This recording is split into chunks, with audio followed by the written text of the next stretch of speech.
मरतबा फिर से खुशामदीद कहते हैं। बलूचिस्तान बस हादसा जिसमें 40 लोगों की जानें गईं और फिर इस्लामाबाद में होने वाला एक ऐसा हादसा नहीं बल्कि मैं इसको एक दहशतगर्दी का वाक़या कहूँगी जिसमें एक ग्रुप कैप्टन पाक फ़िज़ाइया की उनकी जान चली गई, उनकी शहादत हो गई। इन दोनों को क्लब करने का मकसद वंस अगेन जो मैंने शुरू में भी बात की थी इस सेगमेंट को शुरू करने से पहले कि भाई मुआशरे के अंदर अदम बर्दाश्त क्यों बढ़ता जा रहा है, कौन कौन से फैक्टर्स को हमें देखना पड़ेगा, किन पहलुओं को मद्देनज़र रखना पड़ेगा, क्या कुछ लोगों को आप इल्ज़ाम देकर बरी ज़िम्मा हो सकते हैं या फिर हमें दोबारा से जाकर देखना पड़ेगा कि असल में मसला है कहाँ पे। हमारे साथ दो गेस्ट मौजूद हैं, बाबर साहब भी हमारे साथ मौजूद हैं जो कि मुआविन खुसूसी बराए दाखिला बलूचिस्तान है, एंड फरहत ज़री साहिबा भी हमारे साथ मौजूद हैं। मैं अब बाबर साहब आपकी इजाज़त से फरहत साहिबा की तरफ जाना चाहूँगी। फरहत, आप सुन भी रही हैं सारी गुफ्तगू, हमारी भी, हमारे सवाल भी, बाबर साहब ने जो जवाब दिया है वो सब कुछ भी। यही सवाल जो बहुत ही बेसिक है कि क्यों हमारे माशरे के अंदर अदम बर्दाश्त इतनी ज़्यादा बढ़ती जा रही है कि एक इंसान, एक ड्राइवर कहता है कि ठीक है तुमने मुझे ये बात कही, अब मेरी अना इतनी बड़ी है कि मैं मरूंगा, साथ तुम्हें भी लेकर मरूंगा। बिल्कुल एग्जैक्टली यही बात मैं कहना चाह रही हूँ। हमारे मुआशरे की ना एक सबसे बड़ी बीमारी है और ये सबकी बीमारी है। 99% लोग, एक होता है डायबिटीज, शुगर, बहुत सारी और फिजिकल साइकोलॉजी, एक सबसे बड़ी बीमारी this is called ego disease. Ego जो है ना, ये अनापरस्ती कि मेरे सामने किसी ने नो कहा है, ये हो ही नहीं सकता। हम बजाय इसके कि दूसरे इंसान की सोच को समझें, हर इंसान डिफरेंट है, हम दूसरे इंसान की सोच को समझ कर नहीं चलते। हम चाहते हैं जो हम सोच रहे हैं वो शख्स वैसा ही सोचे।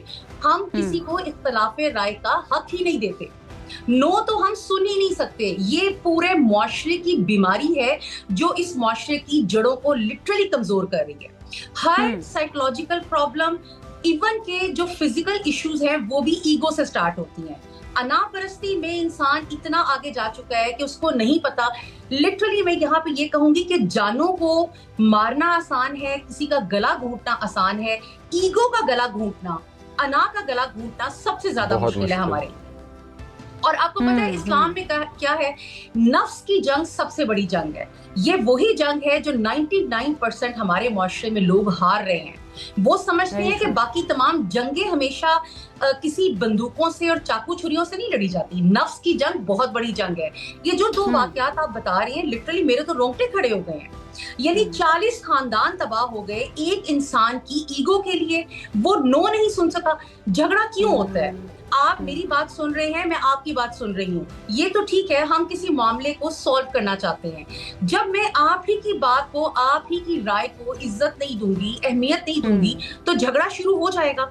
और हम बहसियत कौम, हम इस चीज को चैलेंज लेते हैं। हम ये नहीं समझते कि हमें अपने आप को देखना है। फरहत, आपसे छोटा सा क्वेश्चन मैं इंटरप्ट करके पूछना चाहूँगा यहाँ पे, एक छोटा सा क्वेश्चन, बिकॉज आप साइकोलॉजिस्ट हैं, क्लिनिकल साइकोलॉजिस्ट हैं, आपने कई लोगों को ट्रीट भी किया होगा। हमें इस्लामाबाद में जो वाक़या रूनुमा होता हुआ नज़र आया उसके अंदर मर्द दो किरदार प्ले कर रहे हैं, एक साद का किरदार और एक शहीद आसिम साहब का किरदार, बचाने वाला और एक मारने वाला। हमारी सोसाइटी के अंदर ये जो कैरेक्टर्स ने अपने रास्ते अलग किए, वो डिसीजन का पॉइंट क्या होता है कि एक तरफ एक बंदा खातून का बाजू पकड़ के अवाम में लोगों के दरमियान खींच रहा है और दूसरी जानिब बचाने वाला आके हाल पूछता है और साथ जो है वो पिस्टल निकाल के फायरिंग कर देता है। हम इस प्रॉब्लम का, तरबियत का मसला या आगाही का मसला, इसको हम कहेंगे क्या और इसका सलूशन क्या हमारी सोसाइटी में? क्योंकि कभी तेजाबगर्दी नज़र आती है, कभी कोई बाप अपनी बेटियों को ज़िबा कर देता है कि वो खूबसूरत बहुत है। हम इन प्रॉब्लम्स का सलूशन किस तरह से निकाल सकते हैं? It's a matter of training my dear. हम जब लड़का और लड़की इन दोनों में जेंडर डिस्क्रिमिनेशन करते हैं, ये भी एक बहुत बड़ा प्रॉब्लम है। दो मर्द हैं, एक बचा रहा है औरत को और दूसरा उसी औरत को अजियत देना चाह रहा है। इसका क्या मतलब है? वाज़ेह मतलब यही है कि तरबियत का फर्क है। तरबियत सबसे अहम रोल प्ले करती है। तालीम और तरबियत जरूरी नहीं है कि आप बहुत बड़े, आप कोई स्कॉलर बन जाए और आपकी तरबियत भी अच्छी हो। Secondly, it's a matter of ego fight. आप जब तक खुद अपने नफ्स से नहीं लड़ेंगे ना, आप खुद जब तक ये दूसरों को अलाउ नहीं करेंगे कि उसकी ओपिनियन भी अहमियत रखती है, उसकी राय की भी कोई अहमियत है, मैं ही सिर्फ अहम नहीं हूँ। ये जो मैं है ना, मैं इज एक बहुत बड़ा प्रॉब्लम है जो अगेन हमारे मुआशरे में है। मैं सही हूँ, मैं बिल्कुल ठीक हूँ, किसी और की राय कोई अहमियत नहीं रखती। जरूरी नहीं है कि हमेशा हम ही सही हों। दूसरों को रिस्पेक्ट देना, दूसरों की सोच को, देखिए हम समझते हैं अदम बर्दाश्त सिर्फ गुस्से का नाम है। अदम बर्दाश्त सिर्फ गुस्से का है। हम जब किसी की सोच को एक्सेप्ट करते हैं, हम किसी की इख्तलाफ राय को और किसी की ओपिनियन को एक्सेप्ट करते हैं ना, और उसको रिस्पेक्ट देते हैं, ये भी हमें इस बर्दाश्त में डाल सकती है। यानी हम बहुत अच्छे तरीके से लोगों में पेशेंस पैदा कर सकते हैं। हमें खुद को तो लड़ना है ना अपने साथ। हम खुद को हमेशा सही क्यों कहते हैं? जरूरी नहीं मुझे है कि ऐसा हर महसूस इंसान होता ही है सही हो। जो हमारी बेसिक लर्निंग्स थी, जो हमारी बेसिक अंडरस्टैंडिंग्स थी, जो बुनियादी तालीमात थी हुस्न सलूक की या फिर हुस्न अखलाक की। अखलाक क्या है कि तुम ज़्यादा अहम हो, मैं कम अहम है, इससे हम होते जा रहे हैं दूर। जी, नफ्स की जंग हमारे ही मजहब में है कि नफ्स की जंग सबसे बड़ी जंग है। यही वो नफ्स है जो हमें हर बुराई में डाल रहा है। हर साइकोलॉजिकल प्रॉब्लम इसी नफ्स से शुरू होता है। फिजिकल इशू नफ्स से शुरू होता है। हम नफ्स पे कंट्रोल नहीं कर रहे, हम दूसरों पे कंट्रोल कर रहे हैं। हमारा दिल चाहता है हम खुद पर कंट्रोल ना करें, हम चाहते हैं हम दूसरों पे कमांड करें, हम दूसरों को इंस्ट्रक्शंस दें। पहले खुद को तो ठीक करें, लोगों को अहमियत तो दें। 40 खानदान उसने तबाह कर दिए। झगड़ा क्या हुआ होगा कि तुम ये कर रहे हो और मैं ये नहीं करूंगा? यही हुआ होगा ना। एक ने बात कही, दूसरे ने नहीं सुनी। You are completely right and बिल्कुल सही बात कर रही हैं, आपसे बिल्कुल इत्तेफाक हम करते हैं।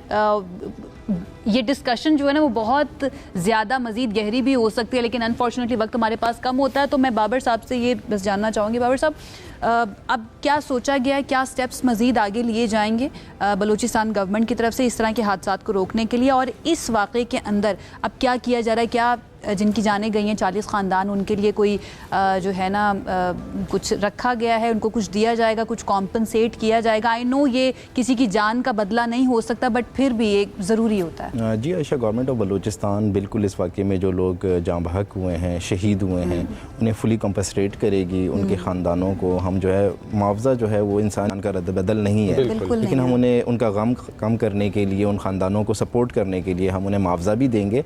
और आइंदा के हवाले से हम एक जो ट्रांसपोर्ट पॉलिसी बना रहे हैं कि जितने भी ड्राइवर हजरात हैं उनके मंथली बेसिस पे टेस्ट होने चाहिए, मेडिकल टेस्ट होने चाहिए, उनके जो है ना मेंटल टेस्ट होने चाहिए, साइकोलॉजिकल टेस्ट होने चाहिए, और ये देखना चाहिए कि वो ड्रग तो नहीं ले रहे हैं। और उनकी हायरिंग किस बुनियाद पर हो रही है, क्या क्राइटेरिया, ये भी चेक करना चाहिए। कोई जराइम पेशा शख्स जो है वो आकर ड्राइवर ना बन जाए। पूरी स्क्रूटनी करके जो है आइंदा हम कोशिश करेंगे कि ड्राइवर्स को जो है ना वो कंपनीज़ के साथ इन टच किया जाए। असल में ये प्राइवेट कंपनीज़ होती हैं और ये जिस तरीके से हायर करती हैं और जितनी कम तनख्वाह में ये ड्राइवर्स हजरात को लगती हैं, ये भी एक अलमिया है। लेकिन हम अपनी ट्रांसपोर्ट पॉलिसी को बेहतर करने की कोशिश करेंगे और कोशिश करेंगे कि आइंदा इस तरह का सानिया रोनमा ना हो। God speed. Thank you so much Babar साहब हमें ज्वाइन करने के लिए। फरहत आपका भी बहुत शुक्रिया। जितने भी हमारे देखने वाले हैं राइट नाउ, हमने कहीं पर तो कुछ गलती की है जिसकी वजह से हमारे माशरे के अंदर अदब बर्दाश्त है। अपने बच्चों को ज़्यादा से ज़्यादा कुछ नहीं तो इख्तलाफ करना सिखाइए, उन्हें कभी कभी हारना भी सिखाइए कि हर वक्त जीतना ज़रूरी नहीं है, कभी कभी हार कर भी आपको बहुत कुछ सीखने को मिल सकता है।